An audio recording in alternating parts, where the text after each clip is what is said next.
Governor Babagana Umara Zulum noted that the multi-sectoral crisis recovery projects MCRP, a World Bank-assisted project, has two components which deal with peace building, social cohesion and strengthening local governance and restoration of public infrastructure destroyed by the Boko Haram insurgents. He said the state has exceeded its target by assisting more than 20,000 beneficiaries with food and non-food items, agricultural implements and other items under the first component already completed.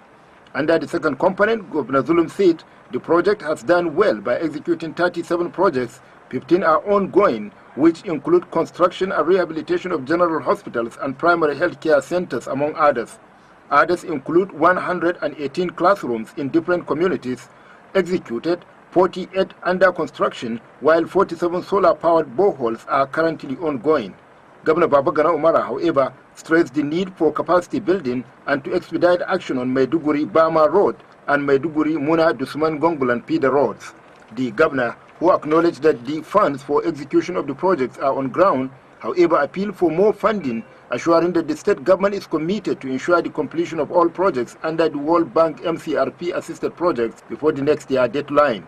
On the request of the governor, the Commissioners of Health, Dr. Saliu Aliu Kwayabra, Water Resources Engineer Tijani Alkali, Science and Technology, Dr. Babagana Mustapha Malumbe, and that of Agric Engineer Bukar Talba, as well as Commissioners of Works and Local Government, Akita Gerima Saleh and Suumai Mele, respectively, as well as Mohammed Abacha, Permanent Secretary Education, who represented the Commissioner, took turn to explain areas of challenges in their relevant ministries that seeks the intervention of the World Bank. Commissioner of Health appealed for assistance in the areas of establishing more referral linkages to complement the existing health facilities, as well as provision of ambulances and capacity building.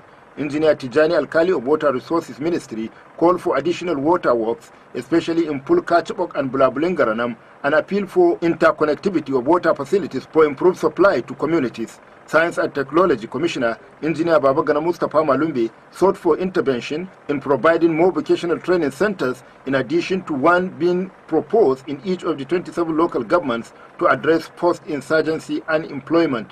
Science and Technology Commissioner Engineer Babagana Mustapha Malumbe sought for intervention in providing more vocational training centers, in addition to one being proposed in each of the 27 local governments to address post-insurgency unemployment.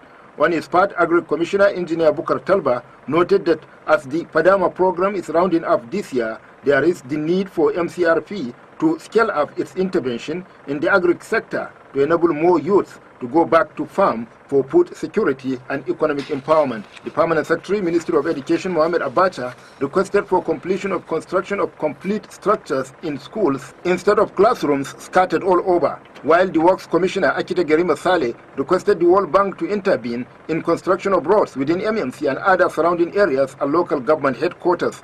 On his part, Suumai Mele disclosed that so far, a number of local governments across the state have benefited in the World Bank intervention, however, called for more assistance in furnishing the constructed and rehabilitated local government secretariats. Earlier, the World Bank Task Team Leader on MCRP, Mr. Ayaz Parbez, and Mrs. Sinead Asefia, Development Manager for Africa, informed the governor that they were in the state for the mid-term review meeting on the World Bank-assisted projects. The essence, they said, is to know how much progress has been made in the project implementation and areas of challenges that need improvement for the benefit of the state. They assured their continued commitment to support Borno. Abdusalam Muhammad reporting.